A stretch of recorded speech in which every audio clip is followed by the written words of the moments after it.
News 18 India आपका अभी कुछ देर पहले हमने बयान चलाया था। इनफैक्ट हमारे साथ मान साहब जुड़ चुके हैं न्यूज़ 18 इंडिया पर। बहुत बहुत स्वागत है सर आपका। दर्शकों को एक बार बता देना चाहती हूं कि आपको याद होगा 3 कानून जब सरकार की तरफ से लाए गए थे, सुप्रीम कोर्ट की तरफ से एक कमेटी का गठन हुआ था, उनके एक प्राइम मेंबर थे और इस वक्त हमारे साथ मान साहब मौजूद हैं। मान साहब, thank you for joining us.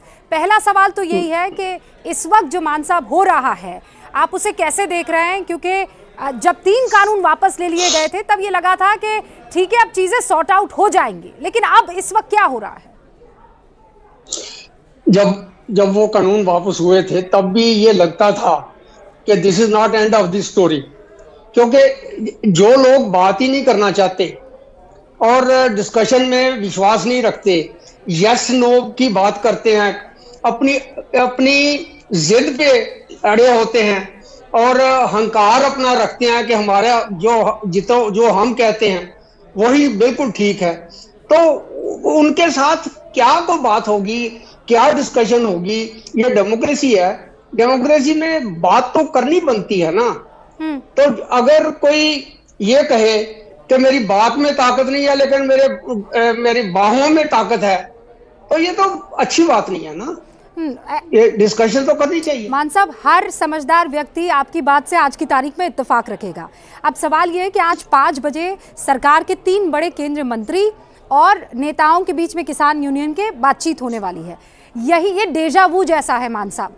पिछली बार भी ऐसा ही कुछ नजर आ रहा था, लेकिन तब संगठन कुछ और हुआ करते थे, आज संगठन कुछ और है। इसका कोई हल निकलता दिख रहा है या आपको लगता है कि ये पॉलिटिकली मोटिवेटेड है?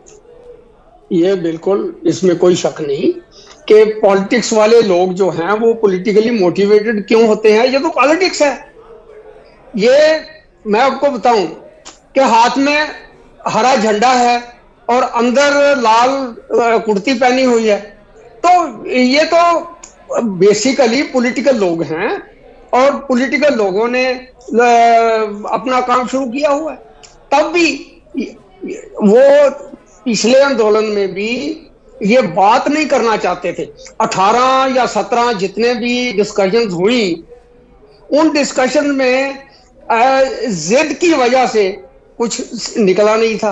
अब भी यही बात है कि डिस्कशन जितनी मर्जी होती रहे, अगर ये जिद करेंगे, अंकार करेंगे और ये समझेंगे कि हम जो कहते हैं वही सच है, तो ठीक बात नहीं है ना।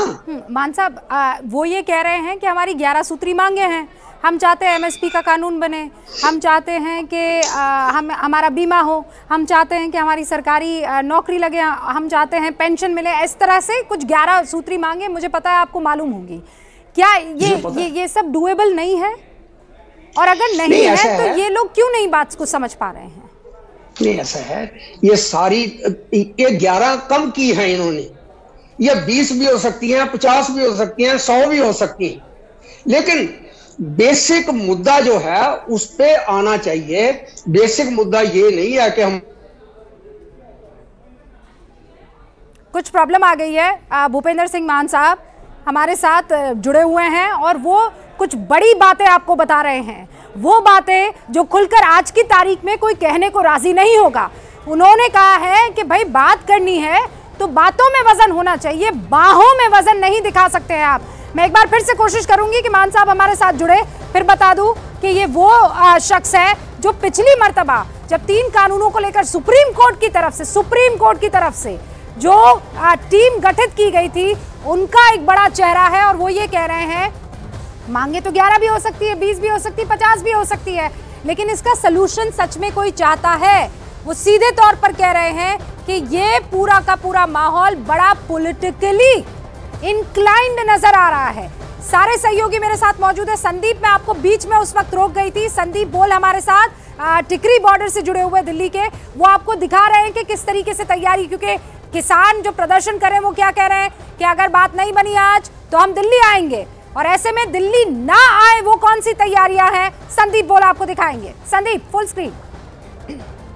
रूबिका, बिल्कुल जिस तरीके से वहाँ से बयान आ रहे हैं कि अगर बात नहीं मानी गई या नहीं बात बनी तो हम लोग दिल्ली आएंगे, लेकिन कैसे आएंगे, क्योंकि इस वक्त हम लोग टिकरी बॉर्डर पर मौजूद हैं और यहाँ पे जो बंदोबस्त किए गए हैं उससे लगता नहीं है कि इसको पार कर पाना उनके लिए बहुत मुश्किल है। हमने शंभू बॉर्डर में देखा किस तरीके से ट्रैक्टर के जरिए बड़े बड़े इस तरीके के जो बैरिकेड्स लगाए गए थे उनको जो है घसीट के ले जाया गया, लेकिन यहाँ पे वो ऑप्शन भी नहीं छोड़ा गया है। यानी कि अब ये 2-3 लेयर के जो ये ब्रैकेट्स तैयार किए गए थे उसके अंदर अब यहाँ नीचे पूरा कंक्रीट भर दिया गया है। आप देख सकते हैं कि 2 लेयर्स हैं, कंक्रीट पूरा भर दिया गया है। यानी कि एक 360 डिग्री व्यू हमें दिखा सकते हैं कि आप जहां पर मौजूद है और जो बॉर्डर इलाका, हाँ, अगर आप 360 डिग्री हमें बता पाए न्यूज़ 18 इंडिया के दर्शकों। बिल्कुल, हाँ बिल्कुल। देखिए ये सामने जो रोड है ये सीधा रोहतक रोड है जो कि बहादुरगढ़ की तरफ जाता है। हाँ। यहाँ पे सामने आप बैरिकेटिंग देख सकते हैं और आरपीएफ के जवान यहाँ पे मौजूद हैं, लगातार इनकी ड्यूटी चेंज हो रही है और यहाँ खड़े हैं। इस तरफ राइट की तरफ थोड़ा सा देखेंगे, दुकानें सारी बंद हो चुकी हैं, कुछ एक दुकानें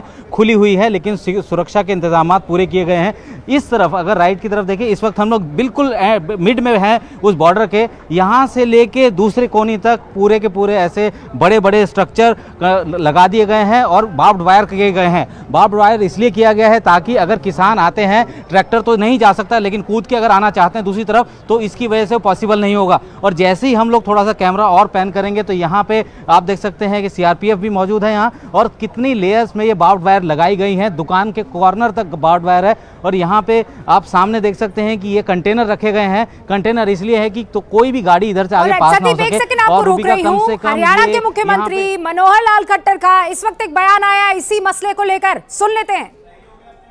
सीधा सीधा पॉलिटिकल एक स्टेटमेंट है ये, और पॉलिटिकल स्टेट में इस प्रकार से कोई एक प्रदर्शन करके, और वो भी एक इस प्रकार का खतरनाक दृश्य बना करके उस प्रदर्शन करने से क्या जनता मोदी जी से दूर हट जाएगी?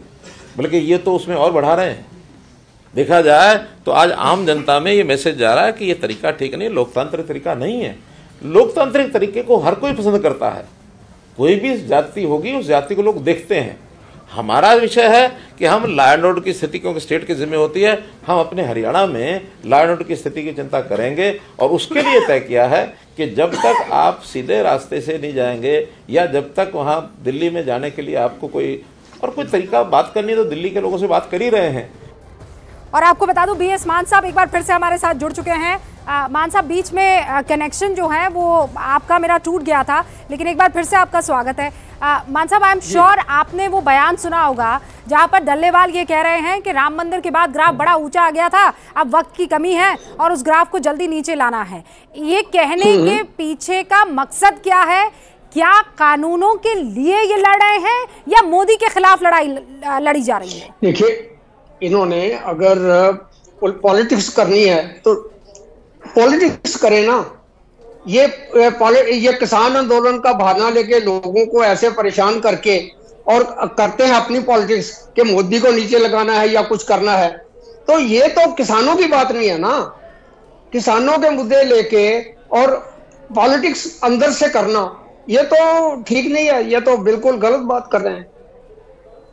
मान साहब, जब आप ये बात बोलेंगे तो हो सकता है कि वो तमाम जो आंदोलनकारी किसान हैं वो ये कह सकते हैं कि मान साहब जो हैं वो मोदी के लिए काम कर रहे हैं, मान साहब बीजेपी के लिए काम कर रहे हैं। उनके लिए आपका क्या जवाब होगा? क्योंकि मैं जानती हूँ आप एपॉलिटिकल है इस मामले में। जी देखिए, बहुत लोग ऐसे भ्रम फैलाएंगे, लेकिन वो अपने नीचे उनको सोचना चाहिए कि हम करते क्या हैं, अंदर से क्या हैं, तो बाहर क्या लाते हैं। अगर अंदर से वो पॉलिटिकल हैं और बाहर वो किसानी की बात करते हैं तो उनको भी तो अपने आप को ठीक करना चाहिए ना। ये जो किसी को नीचे लगाना है या किसी का ग्राफ बढ़ गया उसको नीचे करना है, ये इलेक्शन आ गई है।